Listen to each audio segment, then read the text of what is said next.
Vice President Sara Duterte said her family no longer expects former President Rodrigo Duterte to return to the Philippines. She noted that even the former president has already accepted his fate in ICC detention. Here's the report. Vice President Sara Duterte said she did not watch the confirmation of charges hearing against her father, former President Rodrigo Duterte, at the International Criminal Court, but she hopes to visit him once the proceedings are over. Hindi ako nakapanood nung confirmation of charges, pero meron akong mga na nakita sa mga group chat ng mga social media cards, no, na mga quotes. Wala naman akong feelings or reaction, no, doon. Ang gusto ko sana ay makasama at makausap si dating Pangulong Rodrigo Duterte ngayon na panahon ng confirmation of charges. Pero hindi kasi pinayagan yung mga application ng pagbisita ng pamilya sa linggong ito.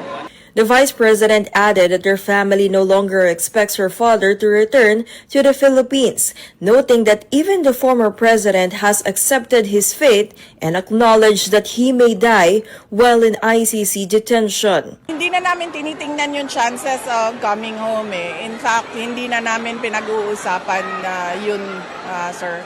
Kung makikita nyo doon sa statement niya sa court, ay sinasabi niya sa court na natanggap ko na posibleng dito ako mamatay sa kulungan ng ICC. Nandun yun.